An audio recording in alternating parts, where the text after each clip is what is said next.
Good morning વિદ્યાર્થી મિત્રો. Chapter number 5માં આપણે લાસ્ટ લેક્ચરમાં થોડી ચર્ચા કરી એમાં શું ઇમ્પોર્ટન્સ છે. A=C+L આ સૂત્રની આપણે ચર્ચા કરી અને હિસાબી સમીકરણ કહેવાય. એકાઉન્ટન્સી આ નિયમ ઉપર આધારિત છે. એનો મતલબ મેં તમને એવું શીખવાડ્યું તો એ વધે તો સી અથવા એલમાંથી કોઈ એક વસ્તુ વધે એટલે બંને બાજુ બેલેન્સ જળવાશે, વચ્ચે ઇક્વલ ટુ છે. જો એ ઘટે તો સી એલમાંથી કંઈ પણ ઘટે અથવા એક જ બાજુ વધારો ઘટાડો થશે. તો હવે આપણે આ પ્રેક્ટિકલ સમજીશું. મેં થોડા એક્ઝામ્પલ કાલે 3 એક આપ્યા હતા. હવે એક દાખલો તમને સ્વાધ્યાયમાં આપ્યો છે, દાખલા નંબર 3. અહીંયા હું તમને પ્રેક્ટિકલ અસર બતાવીશ. દરેક સ્કૂલોમાં ટ્યુશનોમાં એ બતાવતા નથી, પણ આપણે અહીંયા બને તો ટ્રાય કરવાનું છે કે તમને આવડે, બરાબર. તો એમાં એવું હેડિંગ આપ્યું છે, નીચેના વ્યવહારોની આમનોંધ લખો. એટલે આમનોંધ તમારે કમ્પલસરી લખવી પડશે અને તેના સમીકરણ આધારિત હિસાબી અસરો સમજાવો. એટલે સમીકરણ આધારિત તેનો શું વધારો ઘટાડો થાય છે એ તમારે સમજાવવાનું રહેશે. તો એક્ઝામમાં 3 વ્યવહારો આવશે. કોઈ પણ 3 વ્યવહાર આવે એ 3 વ્યવહાર તમારે સમજાવવાના છે. અહીં તમને 19 વ્યવહાર આપ્યા છે, એ પ્રેક્ટિસ માટે છે. અહીંયા આજે બધા વ્યવહાર નહીં ચલાવો, અડધા ચલાવીશ અને એની પ્રેક્ટિસ તમારે ઘરે કરવાની રહેશે. તો હવે એનું ફોર્મેટ કેવી રીતે બનાવવાનું છે તો એ ખાસ ધ્યાનમાં રાખજો. એનું ફોર્મેટ બનાવવાનું છે તમારે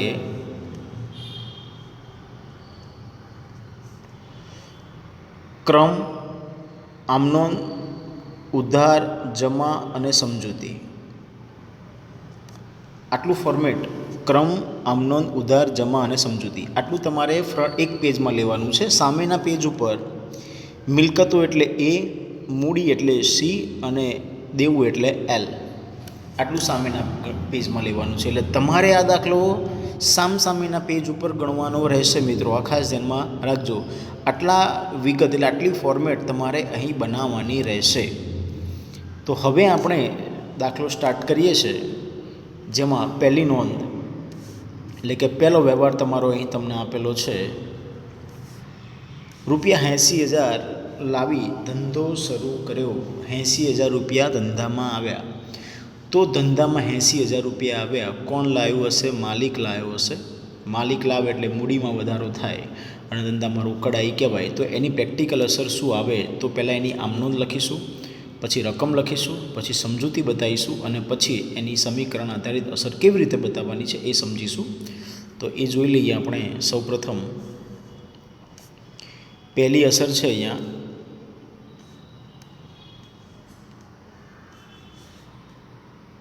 રોકડ ખાતે ઉધાર તે મૂડી ખાતે જમા. કારણ કે ધંધામાં 80,000 રૂપિયા લાવ્યા તો ધંધામાં રોકડ આવી, રોકડ ખાતે ઉધાર. કોણ લાવ્યું છે? માલિક. માલિક લાવે એટલે કયા ખાતે જમા થાય? મૂડી ખાતે જમા. 80,000. સમજૂતીમાં ખાસ ધ્યાન રાખજો, દરેક સ્કૂલમાં ખાલી આ સમજૂતી જ માંગે છે, બીજું કંઈ માંગતા નથી. તો ધંધામાં શું આવ્યું? રોકડ આવ્યું. તો રોકડ સિલક વધી એટલે રોકડ વધી અને શું વધી? મૂડી વધી. હવે આ પ્રેક્ટિકલ અસર આને કેવી રીતે બતાવાય? તમારે સમજૂતી ખાસ અગત્યની છે મિત્રો, ધ્યાન આપજો.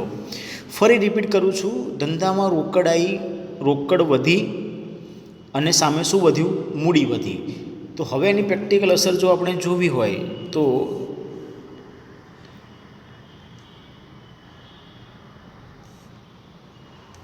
એની પ્રેક્ટિકલ અસર મિલકતમાં રોકડ વધી કેટલા હજાર? 80,000. તેનો સરવાળો થયો 80,000. મૂડી સામે વધી 80,000. દેવામાં કોઈ પણ જાતનો ફેરફાર થતો નથી એટલે દેવું 0 છે. હવે તમે જોઈ શકો છો આપણો નિયમ કયો કામ કરે? A=C+L એટલે આ બંને બાજુ સરખી રકમ આવવી જોઈએ.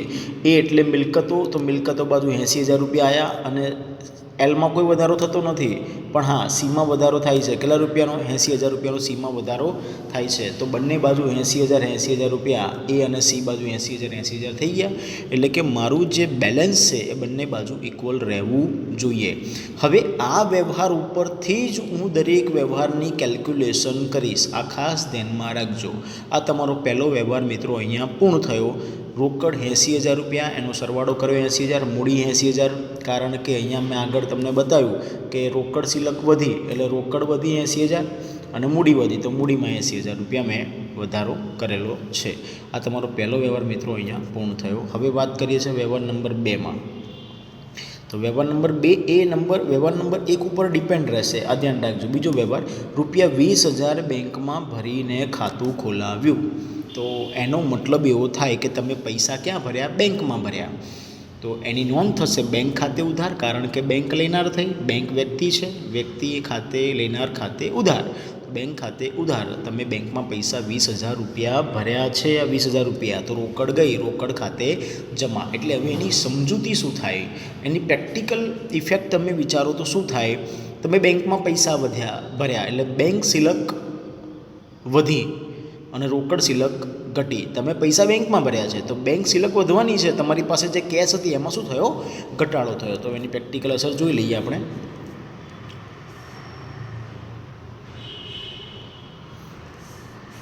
આની પ્રેક્ટિકલ અસર જોઈ લઈએ આપણે.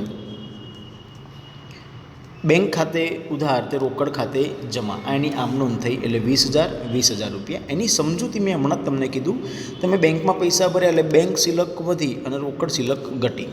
આટલે સુધી કમ્પ્લીટ થવું જોઈએ. હવે આટલે સુધી ક્લિયર હશે તો જ હિસાબી સમીકરણમાં અસર આપવાની મજા આવશે, બાકી ખબર પડશે નહીં. પહેલાં તો તમને આમ નોંધ ક્લિયરલી આવડતી હોવી જોઈએ, ઉધાર જમાની જે રકમ આપેલી છે એ તમને લખતા આવડતી હોવી જોઈએ, અને સમજૂતી છે તમે બેંકમાં પૈસા ભર્યા, બેંક સિલક વધી, રોકડ સિલક ઘટી, કેમ કે તમારી પાસેથી રોકડ જાય છે. હવે તમારી પાસે રોકડ હતી કેટલી એ મને કહો. તો ઉપર રોકડ કેટલી હતી? 80,000 રૂપિયા. એટલે રોકડ તમારી પાસે 80,000 હતી. 80,000માંથી તમે 20,000 રૂપિયા ક્યાં ભર્યા? બેંકમાં ભર્યા. એટલે એ 20,000 રૂપિયા તમે બેંકમાં ભર્યા એટલે તમારી પાસે 20,000 રૂપિયા ગયા. એટલે તમારી પાસે હવે રોકડ સિલક કેટલી રહી? 60,000 રૂપિયા. કેટલી રહી? 60,000 રૂપિયા. અને 20,000 તમારી બેંક સિલક વધી એટલે 20,000 રૂપિયા બેંક સિલકમાં વધારો થયો. એટલે તમારી પાસે પહેલાં ઉપરના વ્યવહારમાં ફક્ત રોકડ જ હતી, હવે તમારી પાસે બે મિલકત થઈ, એક રોકડ અને બેંક સિલક. ઓકે, બીજી વસ્તુ, બેંક સિલક રોકડ સિલક બંને મિલકત કહેવાય. એટલે મિલકત એક જ બાજુ વધારો ઘટાડો થાય છે. મૂડી જેમ હતી ઉપર 80,000 એ 80,000 મેં નીચે રાખી છે, અને દેવામાં કોઈ પણ જાતનો ફેરફાર થશે નહીં. દેવું એક પણ રૂપિયો ઉપર પણ નહોતું અને નીચે પણ આવશે નહીં. ફરી એકવાર હું રિપીટ કરી દઉં છું અહીં કે કેવી રીતે અહીંયા તમે કેલ્ક્યુલેશનમાં ધ્યાન આપવાનું છે, ધ્યાન રાખજો મિત્રો ખાસ. ફરી એકવાર રિપીટ કરી દઉં છું.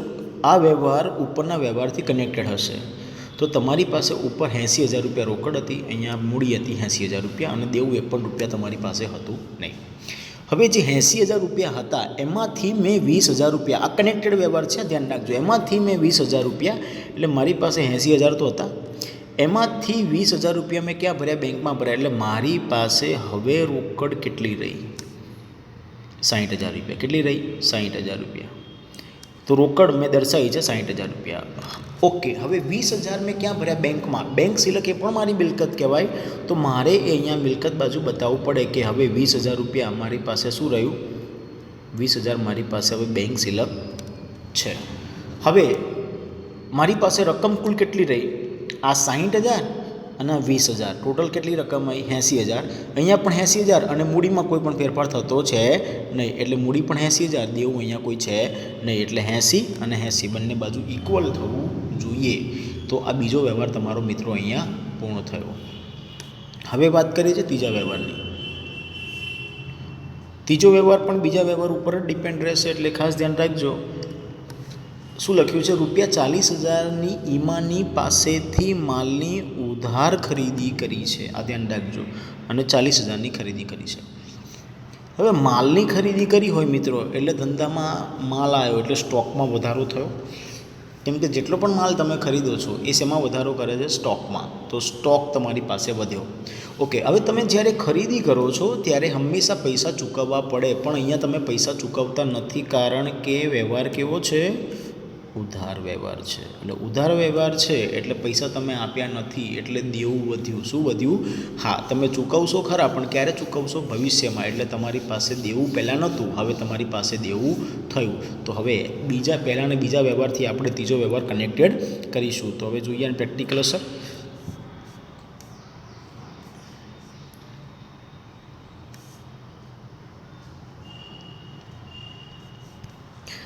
વ્યવહાર નંબર 3, તો એની પહેલાં તો નોંધ શું થાય? તમે માલની ખરીદી કરી છે તો ખરીદ ખાતે ઉધાર.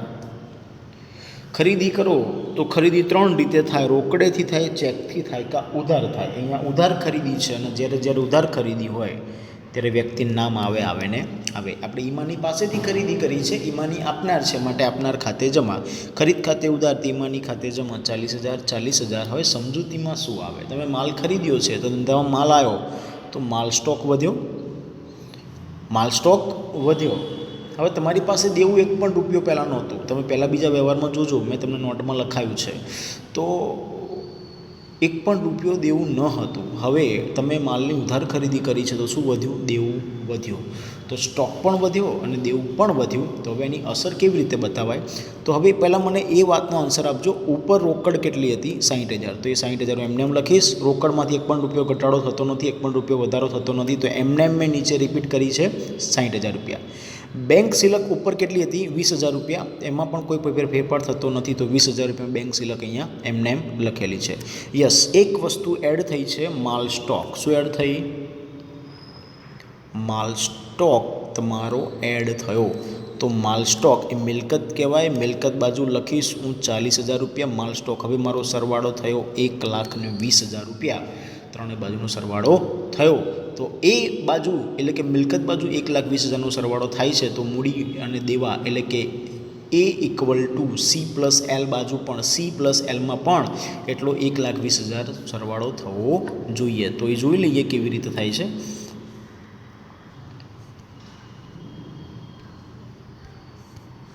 જેમ હમણાં મેં વાત કરી કે રોકડ, બેંક સિલક અને સ્ટોક 1,20,000 છે. હવે ઉપર જો મૂડીમાં કોઈ ફેરફાર થતો નથી, 80,000 ને 80,000 મેં અહીંયા રિપીટ કર્યા છે.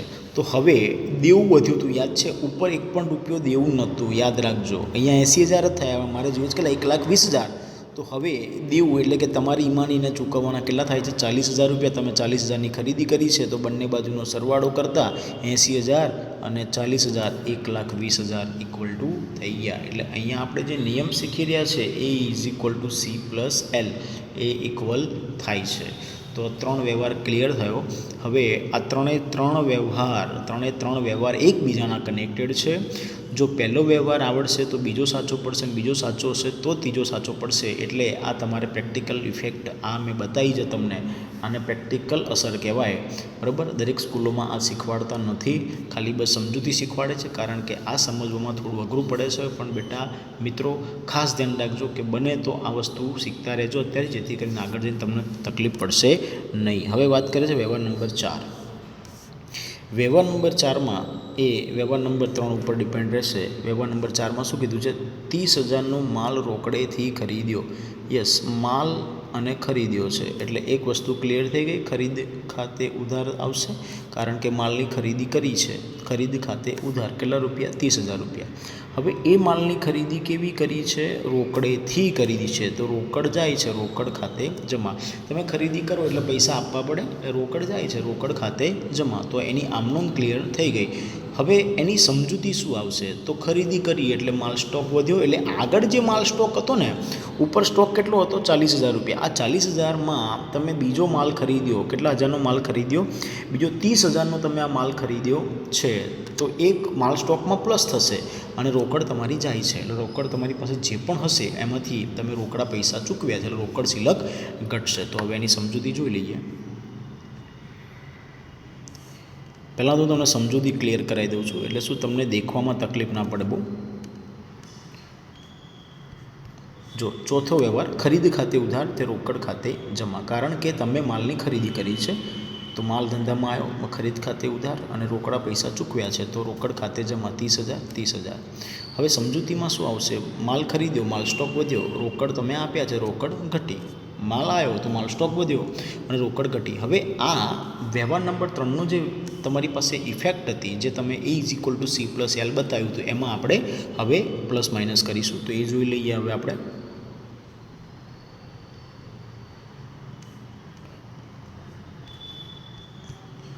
જો પહેલાં તો વ્યવહાર નંબર 3માં શું હતું? રોકડ મારી પાસે હતી 60,000 રૂપિયા.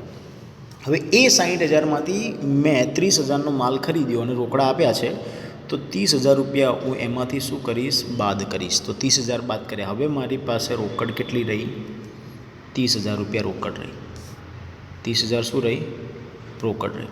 હવે યાદ રાખજો, બેંક સિલક મારી પાસે ઉપર કેટલી હતી? 20,000. તો બેંકમાંથી મેં એક પણ રૂપિયો આપ્યો નથી, તો એઝ ઇટ ઇઝ જેમ છે એમને એમ 20,000ના 20,000 હું એમને એમ રાખીશ. ઓકે. હવે અહીંયા મારી પાસે સ્ટોક કેટલો હતો? ઉપર ત્રીજા વ્યવહારમાં 40,000નો સ્ટોક હતો. એ 40,000માં હું પ્લસ કરીશ. મેં કેટલાની ખરીદી કરી? 30,000. તો આ 30,000ની મેં ખરીદી કરી, તો 40,000 ને 30,000 કેટલા આવ્યા? 70,000. તો 70,000 રૂપિયા મેં નીચે પ્લસ કર્યા છે. એટલે મારો કહેવાનો મતલબ એવો છે કે જે પણ પ્લસ માઇનસ થાય છે એ તમારે ઉપરના વ્યવહારમાં કરીને તમારે નીચે બતાવવાનું છે. હવે 3 સરવાળો કેટલો થયો? તમારી પાસે રોકડ છે 30,000, બેંક સિલક છે 20,000 અને સ્ટોક થયો 70,000. 3 સરવાળો 1,20,000 રૂપિયા એ 3 રકમનો સરવાળો થાય છે. ફરી એકવાર કેલ્ક્યુલેશનમાં ધ્યાન આપો. ફરી એકવાર સમજાવી દો તમને કેલ્ક્યુલેશન. તમારી પાસે ઉપર 60,000 રૂપિયા હતા, એમાંથી તમે 30,000 રૂપિયાનો માલ ખરીદ્યો, રોકડા આપ્યા છે, એટલે 30,000 રૂપિયા તમારા ગયા, તમારી પાસે હવે રહ્યા. રોકડ સિલક બેંક સિલકમાં કોઈ ફેરફાર થતો નથી, તો 20,000 એમના એમ. હવે અહીંયા આ 70,000 રૂપિયા કેવી રીતે આવ્યા? તો ઉપર તમારી પાસે સ્ટોક હતો 40,000 રૂપિયા, એમાં તમે કેટલાનો માલ ખરીદ્યો? 30,000નો માલ ખરીદ્યો, એટલે 40 ને 30 70,000 રૂપિયા થયા. હવે સરવાળો કરો, 30,000 20,000 ને 70,000 1,20,000 થઈ ગયા. મૂડીમાં કોઈ ફેરફાર થતો નથી, કેમ કે ધંધાનો માલિક કોઈ ખર્ચ કરશે ને ખર્ચ. હવે તમને એ બી ક્લિયર કરી દઉં જોડે જોડે, મૂડીમાંથી ક્યારે પ્લસ માઇનસ થશે? જો નફો થાય, એક નફો થાય, ખોટ જાય અથવા કોઈ ખર્ચ ચૂકવાય તો જ મૂડીમાંથી પ્લસ માઇનસ થશે. બાકી મૂડીની રકમ તમારે એઝ ઇટ ઇઝ તમારે નીચે ખેંચતું જ જવાનું છે. તો હવે મૂડીમાં કોઈ ફેરફાર થશે નહીં. અને દેવું ઉપર કેટલું હતું? 40,000. દેવામાં કોઈ ફેરફાર થવાનો નથી. તો 80,000 ને 40,000 1,20,000, આ 1,20,000. આ 4 વ્યવહાર તમારા અહીંયા પૂર્ણ કર્યા. હવે આગળ વાત કરીએ છીએ વ્યવહાર નંબર 5. વ્યવહાર નંબર 5 પણ મિત્રો ઉપર કનેક્ટેડ જ હશે. એમાં શું કીધું છે? 35,000નો માલ જસલીનને 55,000માં ઉધાર વેચ્યો છે. આ ધ્યાન રાખજો. પહેલાં તો વેચ્યો છે, અને કેવો વેચ્યો છે? ઉધાર વેચ્યો છે, અને જસલીનને વેચ્યો છે. તો તમારી આમનો શું થાય? ઉધાર વેચ્યો છે, ધંધામાંથી માલ ગયો એટલે વેચાણ ખાતે જમા થાય. હવે માલ વેચો, તમારી પાસે રોકડ આવે, કાં ચેકથી પૈસા આવે, કાં ઉધાર એટલે વ્યક્તિનું નામ આવે. અહીંયા ઉધાર વેચ્યો છે, જસલીનને વેચ્યો, જસલીન ખાતે ઉધાર, તે વેચાણ ખાતે જમા. હવે યાદ રાખજો તમે કેટલાનો માલ હતો? 35,000નો માલ હતો, તમે કેટલામાં વેચ્યો? 55,000માં વેચ્યો છે. તો તમને ક્યાંક ના ક્યાંક અહીંયા નફો થયો છે, તો એ નફો તમારે અહીંયા બતાવવાનો છે. તો જોઈ લઈએ એની આમનો શું કહે છે. પહેલાં એની આમનોંધ અને સમજૂતી જોઈ લઈએ, અને પછી એની ઇફેક્ટ બતાવીશું. 5મો વ્યવહાર, જસલીન ખાતે ઉધાર, તે વેચાણ ખાતે જમા. 55,000. હવે આનો મતલબ શું થાય?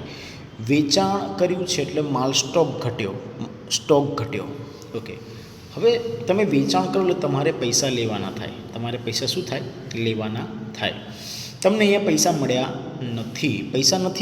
એનો મતલબ એવો થયો લેણું વધ્યું. શું વધ્યું? એટલે લેવાના થયા ને. અત્યારે નથી મળ્યા, પણ ભવિષ્યમાં તો મળશે તમને પૈસા. જેમ ઉપર પૈસા ચૂકવવાના હતા વ્યવહાર નંબર 3માં, તો શું વધ્યું? દેવું વધ્યું હતું. હવે અહીંયા પૈસા તમારે લેવાના છે, તો લેણું વધ્યું. લેણું એ શું કહેવાય? મિલકત કહેવાય. શું કહેવાય? મિલકત. જેમ દેવું એટલે એ દેવું કહેવાય, તો જે લેવાના પૈસા છે એ તમારી મિલકત કહેવાય. તો મિલકતમાં વધારો થશે. તો હવે એની પ્રેક્ટિકલ ઇફેક્ટ શું બતાવીશું, તો એ ધ્યાન રાખો. બીજી વસ્તુ, તમારે 55,000 રૂપિયા મળ્યા છે. કેટલા મળ્યા છે? 55,000 રૂપિયા મળ્યા છે. પણ કેટલા હજારનો માલ ગયો? માલ કેટલાનો હતો તમારો? 35,000નો માલ ગયો છે. આ ધ્યાન રાખજો. 35,000 સામે તમને 55,000 મળ્યા છે, એટલે નફો ક્યાંક ના ક્યાંક મૂડીમાં પ્લસ કરવો પડશે. તો જોઈ લઈએ. હવે એની પ્રેક્ટિકલ ઇફેક્ટ આપણે બતાવીએ છીએ અહીંયા.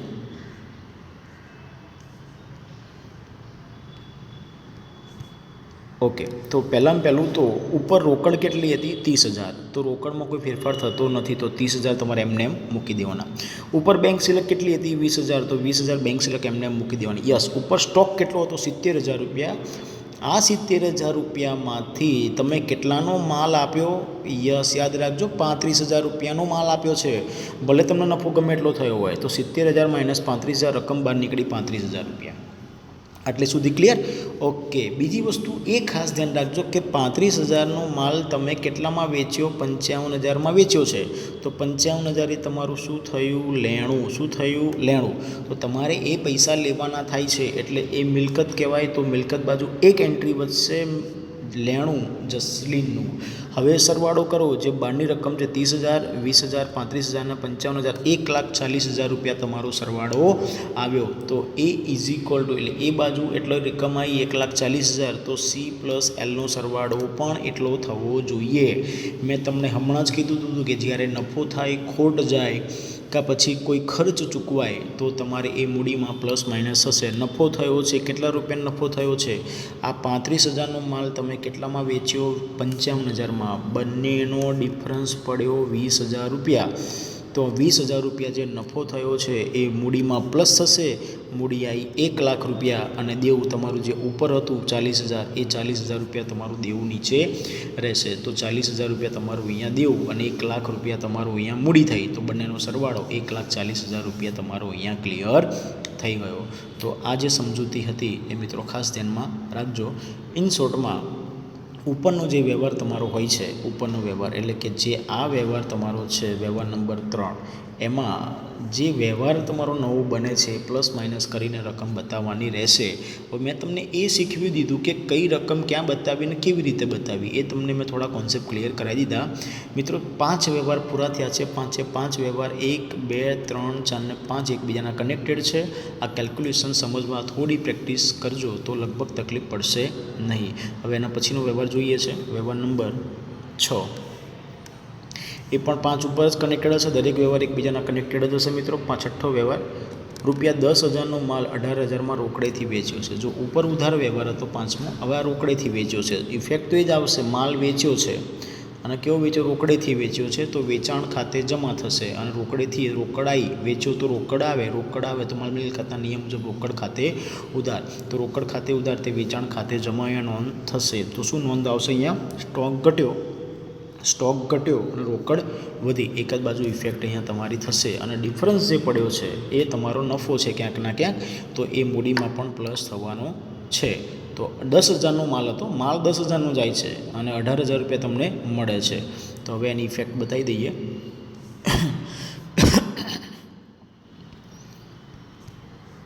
ચલો ધ્યાન આપજો. રોકડ ખાતે ઉધાર તે વેચાણ ખાતે જમા 18,000. તો હવે આનો મતલબ શું થયો? રોકડ વધી, માલ ગયો, માલ વેચ્યો એટલે સ્ટોક ઘટ્યો અને શું વધ્યું? રોકડ વધી અને સ્ટોક ઘટ્યો.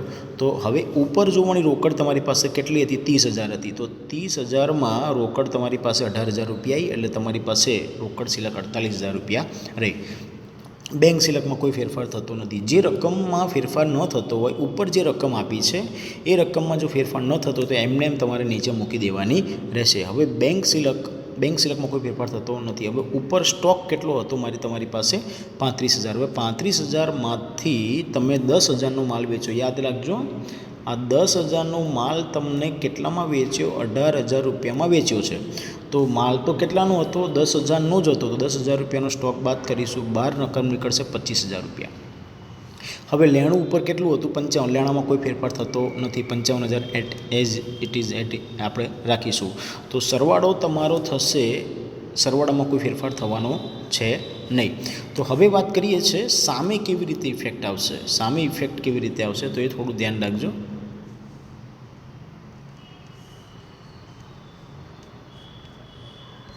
ઓકે, તો ઉપર કેટલા હતા? 1,00,000 રૂપિયા. 1,00,000 રૂપિયા જે ઉપર હતા ને એમાંથી કેવી રીતે? તો જે 10,000નો માલ હતો એ તમે કેટલામાં વેચ્યો? 18,000માં. તો જે ડિફરન્સ પડ્યો 8,000 રૂપિયાનો એ તમારો શું આવ્યો? નફો. તો એ નફો તમારે મૂડીમાં પ્લસ થશે 1,08,000 રૂપિયા અને 40,000 ઉપર જે દેવું હતું 40,000 અને 40,000 1,00,000 ને 48,000, 1,48,000 બે બાજુ ડિફરન્સ ઇક્વલ થશે. 1,48,000 આ બાજુ એ બાજુ અને મૂડી અને દેવાનો સરવાળો કરતાં 1,48,000 રૂપિયા થશે. તો મિત્રો આજે હું 6 જ વ્યવહાર ક્લિયર કરાવું છું. તમારા એક્ઝામમાં આવા રિલેટેડ આજે મેં 1 થી 6 વ્યવહાર ક્લિયર કરાવું છું. તો 1 થી 6 એ 6 વ્યવહાર જેવો વ્યવહાર તમારી એક્ઝામમાં હશે એનાથી વિશેષ હશે નહીં. બાકીના જે વ્યવહારો વધ્યા છે એ વ્યવહારો હવે પછીના લેક્ચરમાં આપણે સોલ્વ કરીશું. એકસાથે બધા વ્યવહારો સોલ્વ કરાવતો નથી, પણ યાદ રાખજો જ્યારે પણ હવે ચાલુ કરીશું 7મો વ્યવહાર તો એ 6ઠ્ઠા વ્યવહાર ઉપરથી સ્ટાર્ટ થશે, બરાબર. એટલે એ જે રકમ આપી છે એના ઉપરથી 7મો વ્યવહાર તમારો ક્લિયર થશે. તો મિત્રો આજનો લેક્ચર અહીંયા આપણે પૂર્ણ કરીએ છીએ.